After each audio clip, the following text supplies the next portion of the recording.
नमस्कार दोस्तों, जैसा कि आप स्क्रीन पर देख सकते हैं, राजस्थान के अंदर पटवारी के लिए वैकेंसी आ चुकी है। इसके एप्लीकेशन फॉर्म 23 जून 2025 से शुरू हो चुके हैं और एप्लीकेशन की लास्ट डेट 29 जून 2025 है। आपके पास एप्लीकेशन फॉर्म भरने का बहुत कम समय है, तो आप जल्दी से जल्दी इसका एप्लीकेशन फॉर्म भर दीजिए। टोटल वैकेंसी 3705 हैं, जिसमें से 3183 वैकेंसी नॉन शेड्यूल्ड एरियाज में आई हैं और 522 वैकेंसी शेड्यूल्ड एरियाज में आई हैं। दोस्तों, असल में पटवारी की वैकेंसी 2020 में आई थी, जिसमें 1737 वैकेंसी गैर अनुसूचित क्षेत्र में आई थी और 287 वैकेंसी अनुसूचित क्षेत्र में आई थी। लेकिन इसमें 1685 वैकेंसी और बढ़ा दी गई हैं और फाइनली 2025 में टोटल वैकेंसी 3705 हैं। आइए दोस्तों, आज डिटेल में जानते हैं कि इसके लिए क्वालिफिकेशन क्या मांगी गई है, आपकी एज क्या होनी चाहिए, एग्जाम पैटर्न कैसा होता है और इसका सिलेबस क्या है। आइए दोस्तों, सबसे पहले बात करते हैं कि इसमें आपकी एज क्या होनी चाहिए। दोस्तों, इसमें आपकी एज 1 जनवरी 2026 को 18 से 40 साल के बीच होनी चाहिए।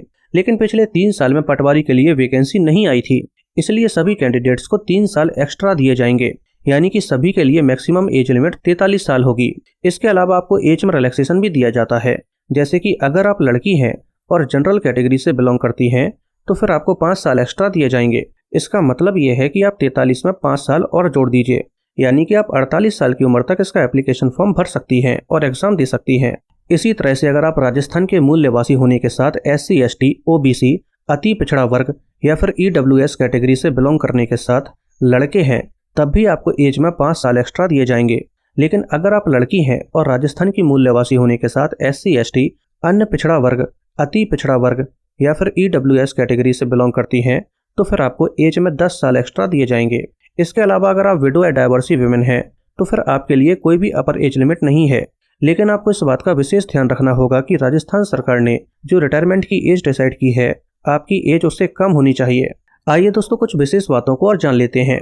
दोस्तों, इसका एप्लीकेशन फॉर्म केवल वही लोग भर पाएंगे जिन्होंने 2024 में समान पात्रता परीक्षा यानी कि कॉमन एलिजिबिलिटी टेस्ट को पास कर लिया हो। दोस्तों, ये कॉमन एलिजिबिलिटी टेस्ट का रिजल्ट 12 फरवरी 2025 को जारी किया गया था। अगर आप इस टेस्ट में क्वालिफाई हैं तभी आप पटवारी के लिए अप्लाई कर सकते हैं। आइए दोस्तों, आप जानते हैं कि इसके लिए क्वालिफिकेशन क्या मांगी गई है। दोस्तों, इसमें आपके पास 2 चीजें होनी चाहिए, पहली ग्रेजुएशन और दूसरा डिप्लोमा। ग्रेजुएशन आपकी किसी भी सब्जेक्ट से और किसी भी मान्यता प्राप्त कॉलेज, इंस्टीट्यूट या फिर यूनिवर्सिटी से कंप्लीट होनी चाहिए और साथ में आपका डिप्लोमा कंप्लीट होना चाहिए। और इस डिप्लोमा के अंदर आपके पास कई सारी चॉइस हैं।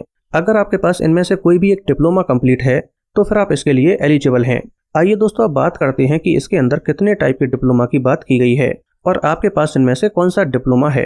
दोस्तों, अगर आपके पास O लेवल सर्टिफिकेट है जो डॉयक यानी कि department of electronics accreditation government of India द्वारा मान्यता प्राप्त हो, तो आप इसके लिए अप्लाई कर सकते हैं। अगर आपके पास ये डिप्लोमा नहीं है तो आपके पास कोपा या फिर DPC सर्टिफिकेट होना चाहिए जो नेशनल काउंसिल या फिर स्टेट काउंसिल द्वारा मान्यता प्राप्त हो। अगर आपके पास ये भी नहीं है तो आपके पास किसी भी मान्यता प्राप्त यूनिवर्सिटी या फिर इंस्टीट्यूट से कंप्यूटर साइंस या फिर कंप्यूटर एप्लीकेशन में डिप्लोमा होना चाहिए। अगर ये भी नहीं है तो आपके पास किसी भी मान्यता प्राप्त पॉलीटेक्निक इंस्टीट्यूट से कंप्यूटर साइंस एंड इंजीनियरिंग में डिप्लोमा होना चाहिए। अगर आपके पास इनमें से कोई भी सर्टिफिकेट नहीं है तो आपके पास एक आखिरी ऑप्शन है और वो ये है कि आपके पास RSCIT सर्टिफिकेट होना चाहिए। ये सर्टिफिकेट वर्तमान महावीर ओपन यूनिवर्सिटी कोटा द्वारा दिया जाता है और यह certificate Rajasthan knowledge corporation limited द्वारा मान्यता प्राप्त होता है।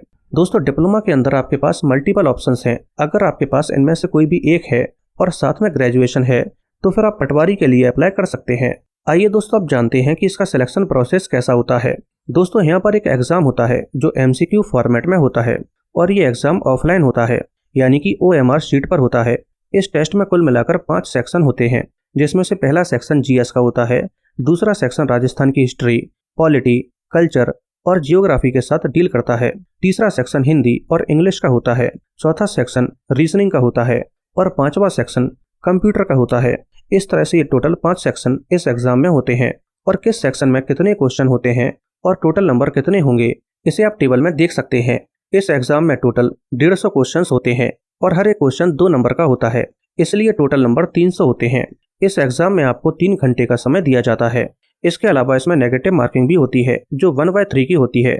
इसके अलावा दोस्तों, आपका ये एग्जाम 17 अगस्त 2025 के दिन होगा, लेकिन इसकी डेट को आगे भी बढ़ाया जा सकता है।